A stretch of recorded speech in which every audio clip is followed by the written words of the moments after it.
Good morning, good afternoon, and good evening, everyone, and welcome to our webinar titled, My Cousin, the Tree, Integrating the Anatomy and Physiology of Plant and Human Biology. I'm Sarah McFarlane, and I'm pleased to be your host for today's event. Joining us today, we're very fortunate to have John Waters, a teaching professor of biology at Penn State, and today he will discuss how his department has developed a plant and animal biology course taken by first and second year undergraduate biology majors that integrates plant and animal biology around common themes. This is the last of the 4 events in the Teaching Anatomy and Physiology series, which has been made possible by 80 Instruments and the Human Anatomy and Physiology Society. So a big thank you to them for their support.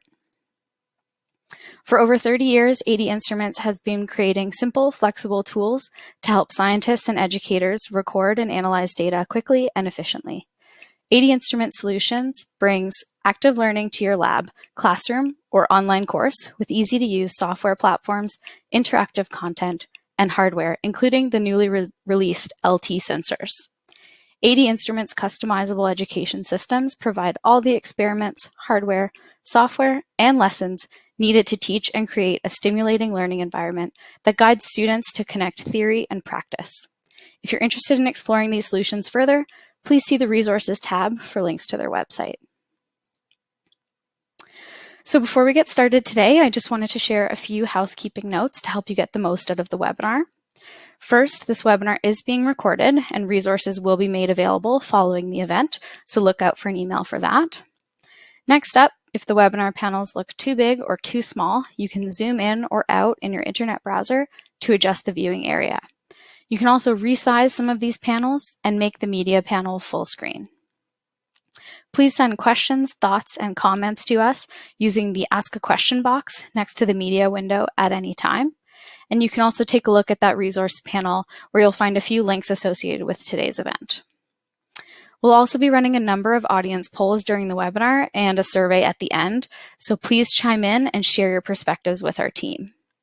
And finally, if you do happen to experience any technical issues during the event, the easy fix tends to be a simple refresh of the webinar auditorium page by refreshing your browser. This should successfully reestablish your streaming connection so you can hear us clearly. However, if this doesn't work and you continue to have issues, just use the Ask a Question box to communicate your issue with our team, and we'll help to get you back up and running. And so with that, finally, I'm very excited to welcome John Waters.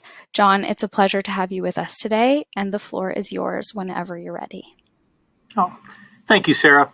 I want to extend my own welcome to everyone here for joining us for the 4th presentation in the 2021 HAPS ADI lecture series. As Sarah said, my name is John Waters, and I'm a teaching professor at Penn State. And I've been a member of the Human Anatomy and Physiology Society for 26 years. But before we begin, I just need to share my favorite HAPS Penn State 80 Instruments tie-in, in that the head of education at 80 Instruments, Ms. Amy Boucher, is a Penn State alumna and a former graduate teaching assistant in the anatomy and physiology lab courses that I supervise. So needless to say, I'm very happy to join you today. In this presentation, I'd like to briefly share some of the curricular changes we've implemented in one of our general biology courses, Biology 240, the Function and Development of Plants and Animals. Biology 240 is part of a 4-course course sequence that is taken by all biology majors, as well as students in majors within other colleges at Penn State. This is a 4-credit course where students spend 3 hours in lecture each week and then 3 hours in lab. Approximately 400 students take the course each spring. Today, I'd like to describe some of the changes we've made to the lecture curriculum that we feel have significantly improved the course. A little history. Historically, the course has been taught by 2 faculty members, a plant biologist and an animal biologist, who then divided the course in half. In this format, we were essentially teaching 2 separate courses, with absolutely no integration of concepts between the plant and animal halves. That is how my colleague, Dr. Michael Dan, and I came into the course. I need to stress at this point that everything I'm presenting today grew out of the collaboration between Dr. Dan and I. After working in the traditional format, Michael and I felt that there was an opportunity to to make some changes in the course. We wanted to restructure the course to emphasize the interrelatedness of plant and animal biology. By doing so, we felt that the plant biology and animal biology concepts could reinforce one another, and that we could discourage students from creating what we called knowledge silos, where plant and animal biology concepts become isolated from one another. It was also an opportunity to emphasize evolutionary themes, structure and function relationships, and to help students see larger patterns within biology. Instead of relegating plant and animal biology to entirely different parts of the course, we structured our new syllabus around biologic themes that would give us the opportunity to stress similarities between the plant and animal biology. The themes we chose are evolution, movement, structural support, cell signaling, circulation and gas exchange, the acquisition, transfer, and use of energy and other resources, and reproduction and development. Within each of these themes, we still cover plant and animal biology in separate lecture presentations. For instance, the animal lecture about bioenergetics immediately precedes the plant lecture on bioenergetics. So we now have the opportunity to more easily draw parallels between structure and function, or to emphasize evolutionary relationships, having these lectures occur so closely together. So a little bit more about our course. The evolution of plants and animals and all living things, as I'm sure all of you are well aware, began when the earliest cells arose almost 4 billion years ago. About 1 billion years later, eukaryotes evolved from a prokaryotic ancestor, picking up an endosymbiont along the way to form mitochondria. After another billion or so years, plants and animals diverged, with plants likely gaining chloroplasts through another prokaryotic symbiont. All of this preceded multicellular life on land. So our earliest eukaryotic ancestors may have found themselves floating around in tidal pools along the edges of a supercontinent around roughly 1.5 billion years ago. These ancestors would have shared a complex cytoskeleton with molecular motors, a membrane-bound nucleus, mitochondria, and other membrane-bound organelles, endoplasmic reticulum, mitotic cell division, and some of those cells may have been able to utilize cilia and flagella to propel themselves or secrete an extracellular matrix to form a cell wall. A cytoskeleton of actin filaments, shown in the upper right image in red, is highly conserved among eukaryotes, so it probably traces back to the last common eukaryotic ancestor, almost 3 billion years ago. Additionally, there are scores of myosin proteins, represented in the myosin phylogenetic tree at the lower right of this slide, that fall within at least 17 different subtypes. Okay? These myosin molecules are also found among plants and animals. So whether actin and myosin interact to shorten a sarcomere, as shown in the upper right image, or move organelles through the cell, as shown in the plant cytoplasmic streaming clip at the lower right, myosin motors, which include an ATPase, walk along the actin cytoskeleton to make movement possible. In the bottom left image, you can see that in both plants and animals, these myosin motors are powered by ATP hydrolysis and walk along an actin track. I want to stress here that we do not suggest that muscle contraction evolved from cytoplasmic streaming or anything like that, but rather plant and animal cells both inherited an actin-rich cytoskeleton and myosin motors from a common eukaryotic ancestor, and then each evolved mechanisms that utilize those elements to create movement within the cell.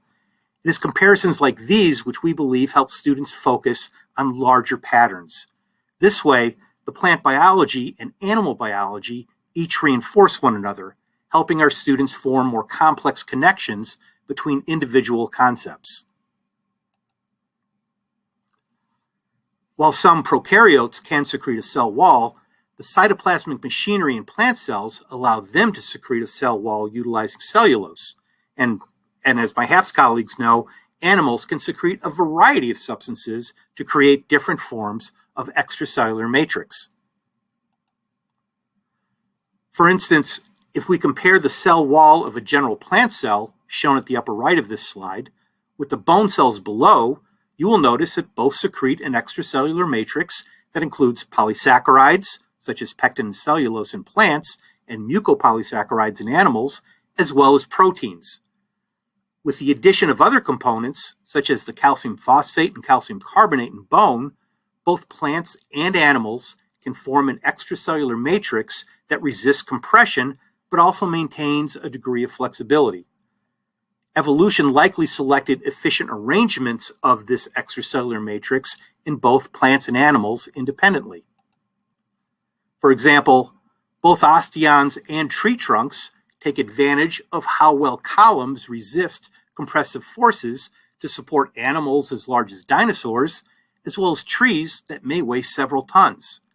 Our students are certainly aware of the use of columns as architectural elements that support buildings, but they often overlook biologic structures, like tree trunks and osteons, that are also organized into columns. The discussion about extracellular matrix in plants and animals, then, is another opportunity to discuss the relationship between structure and function. For instance, if we start with a pair of columns, one with a round cross-sectional area shown at the upper right versus one with a square cross-sectional area shown at the upper left,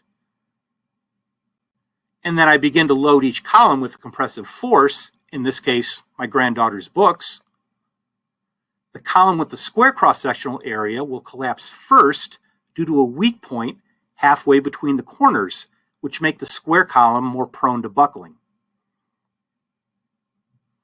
However, as you can see, the column with the round cross-sectional area, similar to osteons and tree trunks, is much more resistant to a compressive force because that force is distributed more evenly around the circumference of the column.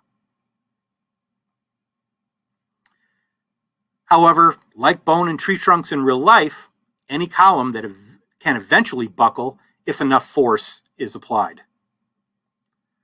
So the formation of a stable extracellular matrix likely played a role in the evolution of multicellular organisms and presents another opportunity to compare and contrast the relationship of structure and function in plants and animals. Moving toward a new topic, circulation, unicellular organisms and other plants and animals with a high surface to volume ratio can rely on diffusion between their cells and the external environment to exchange gases, nutrients, and waste. However, larger plants and animals have insufficient surface area to rely on diffusion as the only mechanism of exchange with the environment. These larger organisms have independently evolved transport mechanisms to transport nutrients and waste and allow us to observe additional commonalities between plant and animal structure. In physiology, we teach our students that the volume flow rate of a gas or liquid is proportional to the pressure differential, or more simply put, gases and liquids will only flow if there is a pressure gradient. There is no flow without some sort of pressure gradient. Students are fairly familiar with this idea in the context of the circulatory system. No matter if it's a two-chambered pump connected to a hollow body, as found in arthropods and mollusks, as shown at the left of the top diagram, or a four-chambered heart, more like their own, that utilizes circuits of arteries, veins, and capillaries, as shown at the right, students understand that if the heart does not generate pressure, then flow of the circulatory fluid will stop. But then, given that plants do not rely on any sort of pump, how is a tree capable of generating the pressure differential necessary to move water maybe dozens of meters from the roots up to the leaves? During this section of our course, we would still cover animal circulation and plant transpiration in this example separately, but we use the need for generating a pressure differential as a unifying theme between the two. As you may recall from your own general biology courses, while a small amount of root pressure develops as a result of active transport and osmosis in the root tissue, that is not enough pressure to move water up the stem of most plants. However, during transpiration, water evaporates from pores in leaves called stomata, shown at the lower left, and as water molecules move or evaporate from leaves into the atmosphere, a pressure differential gets generated in that region through a combination of cohesion, which is the attraction of water molecules to one another, and adhesion, the attraction of water molecules to the wall of the xylem, the tube containing the water. The entire chain of water molecules lined up in the xylem is pulled upward from the roots, as shown in the figure at the lower right. This is also an opportunity to prompt students to compare and contrast the role that tubes play in the transport of materials through an organism, another structure-function tie-in, whether the arteries, veins, and capillaries of animals, or if we're talking about the xylem and phloem in plants. We can take a similar approach when we discuss the flow of fluid out of and into a capillary bed versus the movement of sap from the leaves of a plant to the roots through the phloem. A pressure differential, hydrostatic pressure, drives both processes. In an animal circulatory system, the top figure illustrates how a hydrostatic pressure at the arterial end of the capillary bed, generated by the heart, creates the pressure differential that pushes fluid through both the lumen of the capillary and simultaneously pushes fluid out of the capillary and through the interstitial space as it washes over the cells. The lower figure illustrates that in plants, a pressure differential also pushes fluid from one region of the plant to another, in this figure, down the phloem and toward the roots. In addition to hydrostatic pressure, we can also use this opportunity to discuss osmosis. In animals, hydrostatic pressure drops as blood flows through the circulatory system, so much so that the proteins that remain at the venous end of a capillary bed create an osmotic pressure that exceeds the hydrostatic pressure and draws fluid back into the capillary. In plants, the sugars that are produced in the leaves via photosynthesis are pumped into the phloem, which creates an osmotic gradient that pulls some of the water out of the xylem and into the phloem. This increase in phloem volume helps create that hydrostatic pressure again, that pressure gradient that drives fluid flow through the phloem. Again, we are taking the specifics of fluid transport in very different organisms to illustrate larger concepts associated with fluid flow. Cell signaling is another area where we can reinforce unifying ideas. Anatomy and physiology students are often familiar with the gap junctions that connect the cytoplasm of adjacent cardiac cells, but then they're surprised to discover that plant cells have similar structures called plasmodesmata. Both connections allow the diffusion of intracellular messengers, ions, and other material between cells. These intercellular pathways can also transmit local potentials from cell to cell, allowing both plant and animal cells to communicate with one another. While the first multicellular life may have been an algae-like ancestor 1.5 or so billion years ago, multicellular plants and animals existed at least 600 million years ago. Both inherited genes used to regulate proteins and membranes and likely independently evolved mechanisms for cell-to-cell communication. We've always spent a lot of time in our anatomy and physiology classes and in the animal physiology portion of this course, teaching students how nerve and muscle cells can generate and propagate rapid changes in membrane voltage via the ion channels associated with action potentials. What students often do not realize is that action potentials also occur in plant cells. The Venus flytrap is a classic example where insects are attracted to the plant's color and nectar, and the inner portion of the leaves of a Venus flytrap contain between 3 and 6 trigger hairs, shown in the photograph in the upper right. These trigger hairs act as mechanoreceptors. If an insect touches 2 of these trigger hairs, or if the same hair is touched twice within about 20 seconds or so, an action potential is generated which causes the leaves of the trap to snap shut, trapping the insect. These action potentials also seem to stimulate the release of enzymes that then digest the insect. Both plant and animal cells also use a variety of chemical messengers to communicate between cells. Glutamate is one such messenger. It is the most abundant excitatory neurotransmitter in the central nervous system of vertebrates and has also been found in plants where it seems to be released in response to stressful stimuli, such as herbivory. The stimulation of glutamate-like receptors can trigger a calcium signal that can travel from plant cell to plant cell via the plasmodesmata and may initiate other biochemical pathways in response to stress. So again, we can draw parallels with calcium as an intracellular messenger, with local potentials, with the cytoplasm of cells being connected to each other. And I think it makes all of this much more relevant to these students that kind of have a bias toward animal biology and especially toward human biology.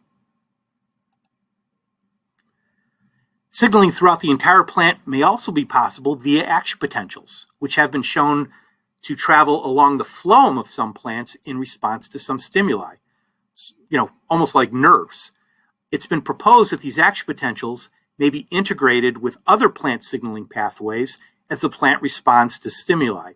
It is unclear exactly which ion channels are involved in plant action potentials, but the fact that plants and animals both evolve these signaling pathways is another way that the concepts from plant and animal biology can reinforce one another.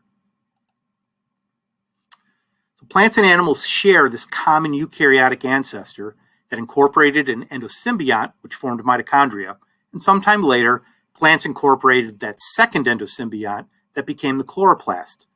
Mitochondria and chloroplasts both utilize electron transport chains in ATP synthase. So whether we first cover plant or animal bioenergetics, the physiology of one provides students with prior knowledge to more easily understand the physiology of the other. Plants and animals both use mitochondria to transfer high-energy electrons obtained from organic molecules down an electron transport chain. That's shown at the top of this slide.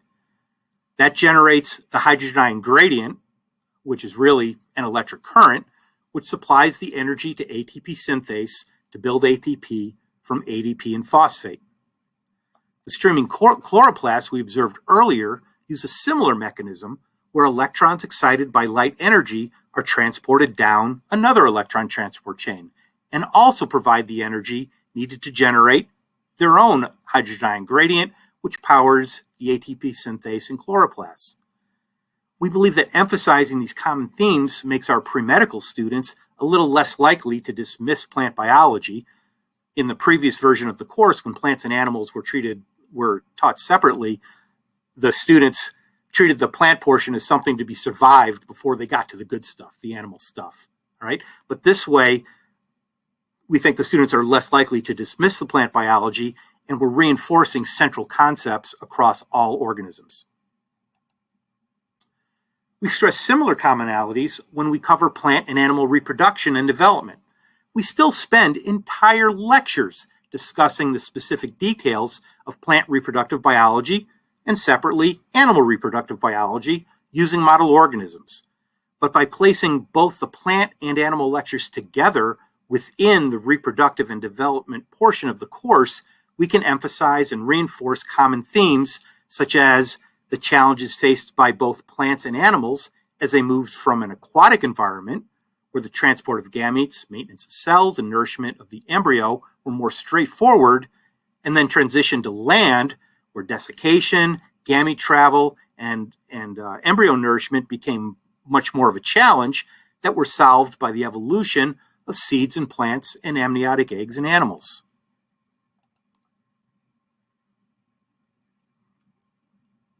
During the lectures on plant and animal development, we also use pattern formation as one of the organizing themes.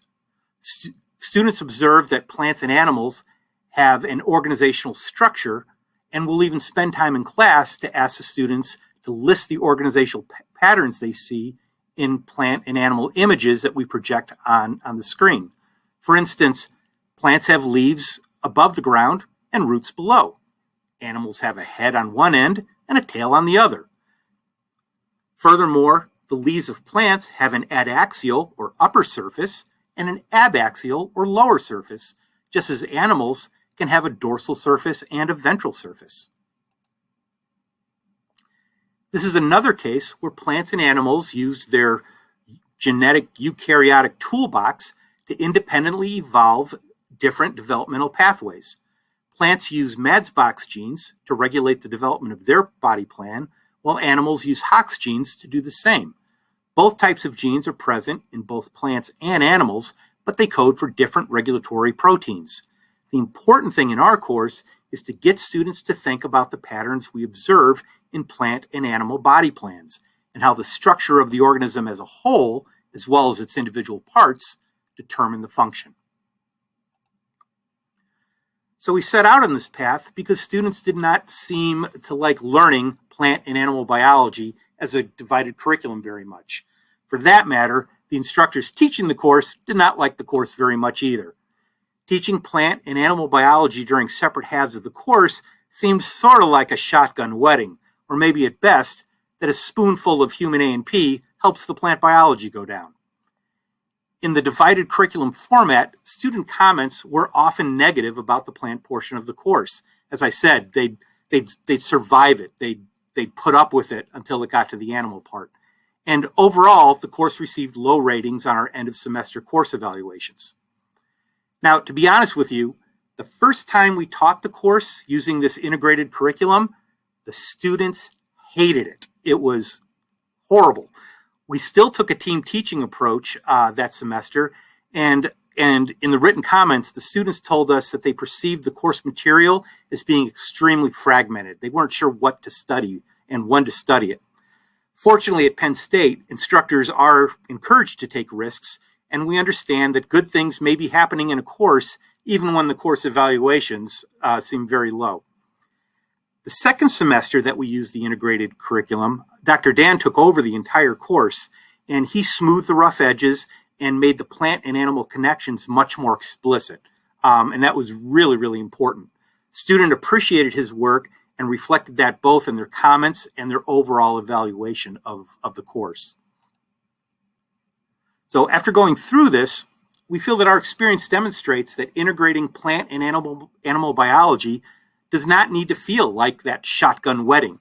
The integration of processes in organisms that seem very different at first glance provide opportunities to emphasize evolutionary relationships, how structure determines function, and even how physics defines how organisms solve biologic challenges. After we worked out the kinks, students appreciated this approach, and the faculty teaching the course are much happier to be involved in the lecture portion of the course. I just want to say a few thank yous. Oops. Sorry, there we go. I'm very fortunate to work with a large group of faculty at Penn State who prioritize undergraduate education, and I am extremely thankful to work with Dr. Michael Dan and all of the faculty and staff in the Department of Biology and the Eberly College of Science at Penn State. I also want to thank the nice people at 80 Instruments and the Human Anatomy and Physiology Society for making this series possible, and a special shout out goes to our host, Sarah McFarlane at Inside Scientific, for bringing all the tech aspects together today. And most especially, I want to thank everyone here for joining us today. I feel so fortunate to work in a profession with so many talented and dedicated colleagues from literally around the world. After the recording of this presentation is saved, I've included a few references at the end that may be helpful. I've also included credits for the many, many people who share their artistic talents with educators like us. So thank you very much, everyone. Wow, thank you so much for that, John. Really fantastic presentation. I know you're bringing a lot of themes together for people who have been through those undergrad courses, so thank you again for that. Before we move on to our live Q&A session with John, I just wanted to run a couple quick audience polls. So we really appreciate your participation in this. So the first poll question is, are you currently a HAPS member, yes or no? So I'll give everyone a couple more seconds to answer that. And while I do, we have a ton of positive comments flowing in from everyone watching. So I'll read a couple of them while you guys answer that question. So Dee, who actually was the last presenter we had in March, says, "Nice work, John." Anne says, "Great job." Ryan says, "That's a lovely demo." He was actually referring to your little video of the paper columns, the round and the square one. So really positive feedback, guys. Thanks so much. And the next poll question is about to appear. So this question is, would you like AD Instruments to contact you about your on-campus and remote laboratory solutions? So please answer that question. It's really helpful for the team at ADI. So we really appreciate your feedback. And before we move on to the Q&A, John, I'm going to welcome you back in. Have you had a chance to catch your breath? Yes, I'm good. Thank you. Awesome. Okay. Well, those answers are still rolling in, so I'll give everyone a couple more seconds before we move on to the Q&A. As a reminder, if you do have any questions for John, please use that Ask a Question panel there that's wiggling on your screen, and we will have quite a bit of time here to answer them. All right, so to kick off this Q&A, the first question here is, John, you mentioned that a 1-credit lab is part of this course. Can you tell me how you've used this approach in the labs? Yeah, good question. We haven't used it much yet. I was very aware that I did not discuss the laboratory portion of the course today. We're actually just beginning those discussions about how to redesign the laboratory portion to integrate it with the new lecture format when the pandemic hit last year. And then everything went out the window, and like everyone here, we all went into survival mode. One thing that grew out of the online laboratories that we developed for this course during the pandemic was that it provided an opportunity for us to develop at least some case studies, if not online resident instruction labs, but case studies that aligned very nicely with the integrated lecture portion of the course. And now, as we're getting ready to transition back into in-person instruction, we've started those conversations again to see where we could use those case studies to build upon a hands-on laboratory experience that integrates with lecture. So that's actually still a work in progress. Okay. We have another question here for you, John. This person has said, "It sounded like you said that your administration at Penn State forgives bad course evaluations. Can you tell me more about that?" The forgiveness is not infinite. You can't have bad course evaluations forever. But there is a recognition here, and one of the reasons that I feel very thankful to work here is that in order for instruction to improve, and in order for faculty to improve as educators, in order to improve our courses, we have to try new things. We have to take risks. And it's possible here for instructors to let the administration know, hey, I'm trying something new. This is why I'm doing it. This is what I'm doing. And you kind of get a pass on any negative SRTEs are the course evaluations that we do. You get a pass that semester anyway on any negative course evaluations that may be the result of you taking this risk. And then the whole idea is that, no one wants to see a course in trouble across time. But the whole idea is that you take those comments and then try to make it a little bit better the next semester and a little bit better the next semester. We had one course that's in that 4-course sequence that the course evaluations, after they did a profound change in the structure of the course evaluations took, I think, almost 3 years to bounce back to their previous levels, and now they're much higher than they ever were. So sometimes you got to take a risk and kind of tough through the bad stuff. And, that's built into the system here. That's awesome. Okay. We have another question here. James has asked, was that all in one semester? And was there time for non-plants and animals? Let's see. Most of the changes that I presented here today, we had implemented, yes, in one semester. The course is only taught once per year, so we had basically and it's taught in the spring, so we had a summer and a fall to do this design. Now that said, it gets tweaked every single semester, and I really got to give credit to Dr. Dan for just making constant improvements in the course. But yeah, we kind of pulled the trigger and did almost all of that. That change from separate plant and animal biology to this integrated approach from one spring to the next spring.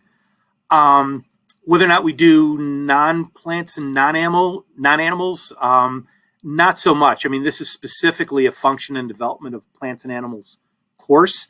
The prerequisite course includes a large biodiversity component, and that's where students get introduced, even to other plants, to algae, protists to prokaryotes, and things like that.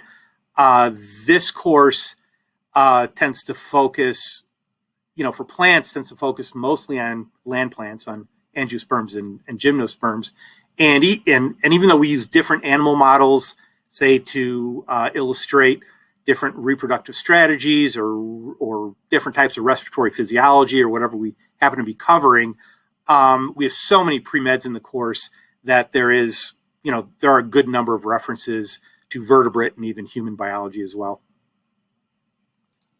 That's fantastic. All right, keep the questions rolling in, guys. We've got lots of them to go through, but we have lots of time, so that's great. We have another question here, but it's a comment and a question. So thank you. I'm excited to adapt your approach to my own majors course. I assume that this course has been offered online recently due to the pandemic. Do you have students work through online labs on the plant physiology portions? Because he has had a hard time locating any. Yeah, there were some the online labs for this semester were primarily case studies in plant and animal biology. So, whether or not that's in the spirit of a real lab, and that lab is so hands-on, no, we're really stretching, the definition of lab. Last spring, when we got hit with the pandemic fell right during our spring break, there we adapted some plant labs, but it was a wreck. We were doing this microRNA lab and how different microRNAs are expressed due to stressful stimuli. And it's a pretty cool lab online. It didn't transfer, or it's a pretty cool lab in person. It didn't transfer to the online format at all. So even though we developed it, we just got rid of it. And then, as I said, we used case studies sort of in lieu of lab as our lab this year that aligned with them better. But the case studies really don't have a very hands-on component. And that's something that we're working on now between this spring and spring of 22. Okay. Someone else has asked, did you create a textbook for the integrated course? We've talked about it. We've tried a couple things. We've tried using just class notes. We've used notes and articles and websites and things like that. We did a custom published version of a traditional general biology book where we selected just the chapters that that were relevant, and none of them have worked out that great. We had looked when we started to see if there's a textbook that takes this approach, and we didn't identify one. There might be one now. Since Dr. Dan took over the course, I've been working on some other projects, but we have talked about creating a textbook. I think it'd be actually really cool.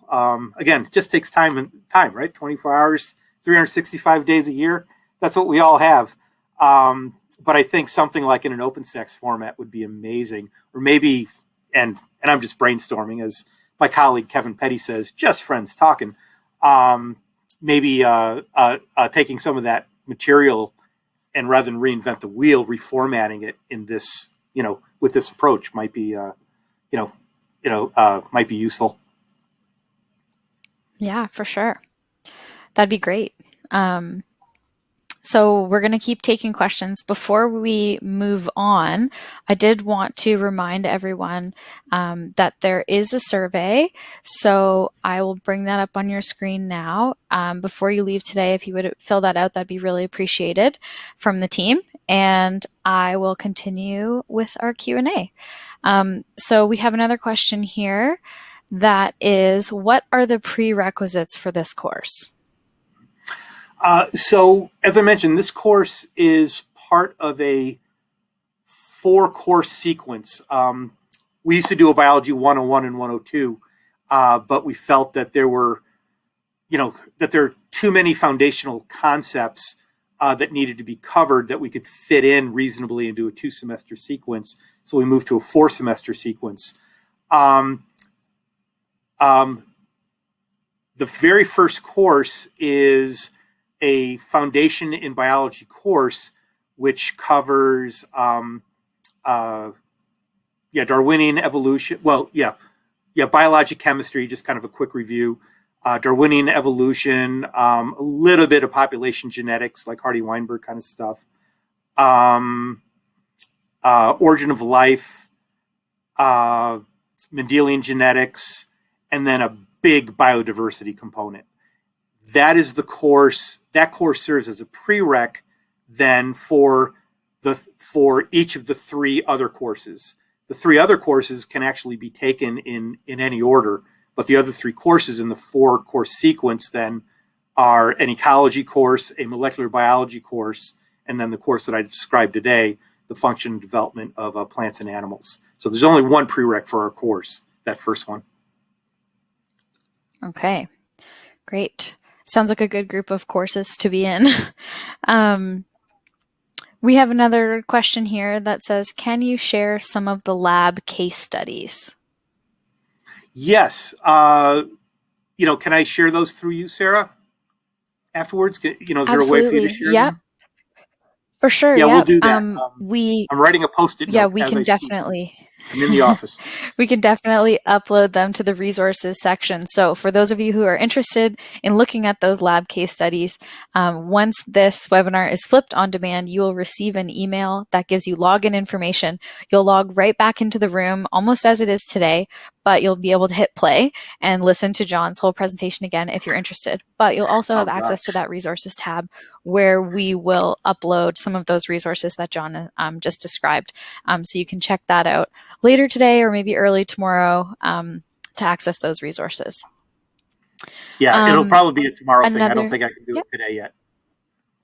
Okay, so yeah, be on the lookout tomorrow, and I will send that email tomorrow once I have them uploaded. Another question here from Peter, which I will actually answer if that's okay. Loved the figures. Where are they from? In John's slides, which will be uploaded along with the resources we just talked about, he's got a ton of reference slides, so you'll be able to click through those once the webinar is on demand. So hopefully that answers your question, Peter. Yeah. I can add a little bit of that if that's okay, Sarah. Yeah, go ahead. Yeah, almost all of those were from Wikimedia Commons. So yeah, all of them are have Creative Commons licenses or public domain licenses. I'm sure that a lot of you have had the same experience that I have had this year in developing online resources and being told by your university that you're not supposed to violate copyright.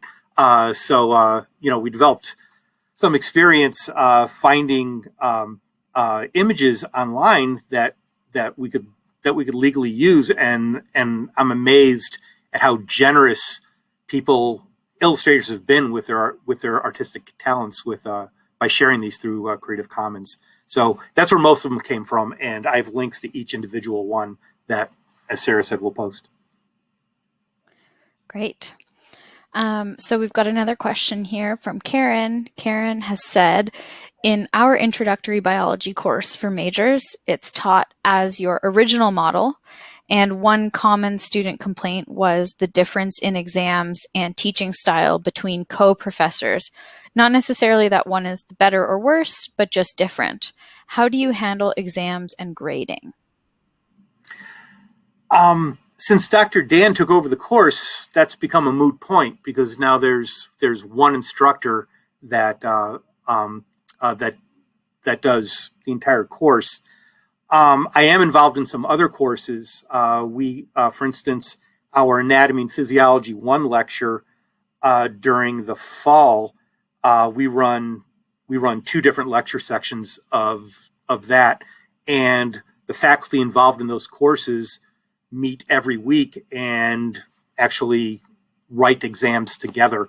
It takes a bit more time, to do that level of coordination, but it has been a nice way to address the students' frustration in, maybe it's a reality, but maybe sometimes it's just the perception that they have 2 different courses because there's 2 different instructors. But the only way that we found to do that is through a lot of coordination with the instructors. Awesome. Collaborative efforts for those assessments. Okay, so we have another question here from Anne. Anne has asked, did you often employ assessments which required students to integrate their knowledge of plant and animal functions through applications of some kind, like written explanations? Yes. I didn't really talk about the assessment portion of this, but you have good instincts, Anne.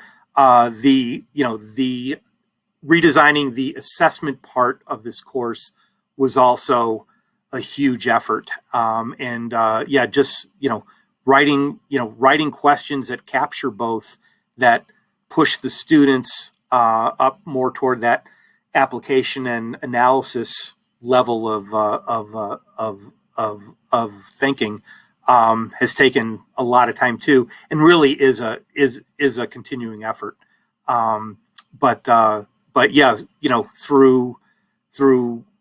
Mostly through multiple choice questions in our course, because it's so large. Like I said, we have 400 students in a single lecture meeting in a single lecture room when we're resident instruction.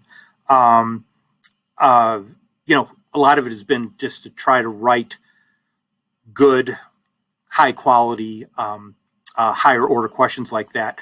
That's another place where the pandemic actually made life a little bit easier, because relying on the online testing and the whole academic integrity issue is an entirely separate question, but putting that question to the side, we could write a greater variety or we could use a greater variety of question formats through our course management system than we ever could through a paper exam. Great. Alrighty, we've got another question here from Ryan. He's asked, how do you handle different terminology? For instance, turgor pressure versus hydrostatic pressure. Do you introduce both or try to simplify? We introduce both, because this course then is serving as a prerequisite for the 400 level out at our university. Majors courses go from 100 level through 400 level. And this course serves as a prerequisite for 400 level courses where they are going to use that more specific terminology.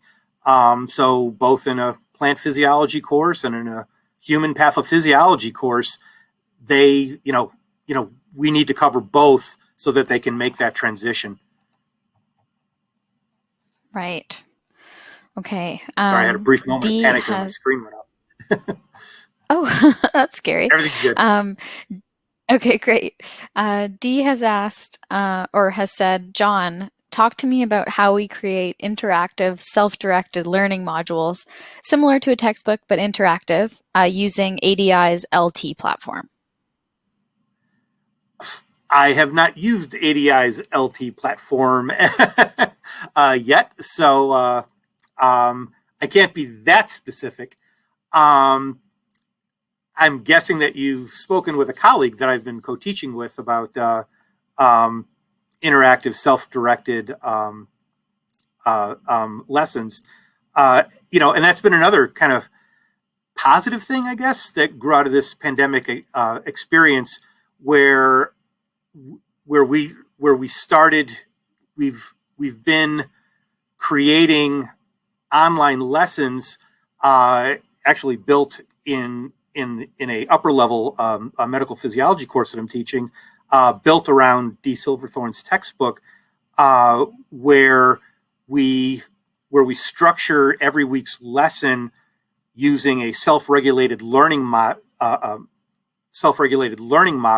where we try to engage the students first with something about that topic relevant to their to their prior knowledge, to their experience, to real life, and then use that as a transition into learning the material. That's where something might be more text-based, whether it be a OpenStax book or working through the assigned textbook, with guided questions and things like that, and prompts to study diagrams or to make tables or draw things and things like that. And then take them from that learn stage to an application stage, where they take this information that they've just learned and then try to apply it to something new. This is where we would introduce a case study, or perhaps a figure from a research article or something like that, something they haven't seen before that they're going to have to digest and chew on, and then kind of close the circle to bring them back to everyday life and real life and their own personal experiences. We end with a reflection section where we ask them to take this experience, and how has their view changed? How has their understanding changed? How do they feel about some topic? I wrote one about what was it? In the one on mechanics of breathing, I wrote a case study based on the experience of a friend of mine who was a emergency department technician, who helped treat and sadly witnessed the death of a college student from alcohol poisoning. And so they were in the apply section. They we're talking about the effects of alcohol on the rate of breathing and what that would do to blood chemistry and things like this. And we could talk about acidosis and hypercapnia and all these cool things. But then we brought it back to alcohol poisoning and, what can you do to prevent it if you're ever in this situation where you saw someone in distress? And it was, a really cool circle to close.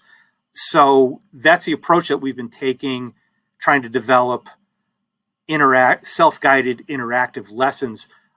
We've not used that model for Biology 240 currently. This semester, that course was taught more as a synchronous online lecture. But it is an approach that we're using in a number of our courses that we're really enjoying, and so far the feedback from the students has been pretty good. Sorry, that was a very long answer. No, that's okay. That's all right. All right. So to respect everyone's time, we're going to only take one more question for today. But if you do have any other questions for John, please submit them using that Ask a Question panel, and we'll make sure to forward those along to him. John, this last question says, thank you for sharing, first of all. And then her question/comment is, I have had the same difficulty of the negative perception of students in general towards plant biology/physiology. Yeah. They view it as not interesting or irrelevant. How do you address this difficulty? I mean, in a nutshell, that's why we went to this integrated approach. And what we see on the course evaluations is much of that resistance has gone away.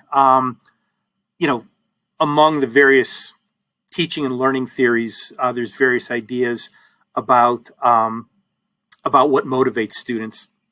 And in one model of student motivation, they focus on two things: that the students find the information useful, and that they also find the information, they find the information useful and relevant to themselves, and that they believe they can be successful in learning this thing. And I feel that by taking this integrated approach, where we talk about the role of a positive pressure, be it turgor pressure or hydrostatic pressure, in moving fluid through a tube to nourish an organism, we're helping the students see that utility, that relevance, and how learning the plant parts help you understand the animal parts better, and vice versa, and hopefully give the students a better understanding of biology as a whole. That was our whole motivation for doing this, and so far it seems to be working pretty well. None of the pre-meds are deciding to become, plant biologists. It's not that successful, but that level of resistance, or that rolling of the eyes that we would see sometimes about plant biology, this seems to have helped that quite a bit. Yeah, that's fantastic. Okay, well, I just wanted to thank you again, John, for all of your fantastic insights today, both in your presentation as well as the Q&A session. Oh, thank you. It's been my pleasure.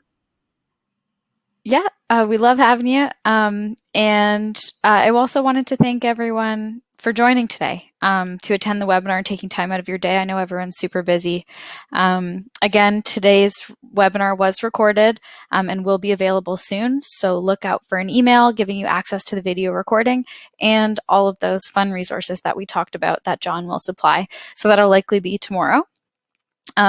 Before you go, I did want to draw your attention one more time to that survey. We'd really appreciate your feedback there. And if you do have any more questions, like I mentioned, send them to John using the Ask a Question panel, and we'll forward them along to him. And the other 3 events in the series are now all on demand, so don't forget to check them out if you missed them. We also wanted to thank our lovely sponsors one more time as the series comes to an end. Thank you to the Human Anatomy and Physiology Society and also to 80 Instruments for making these events possible.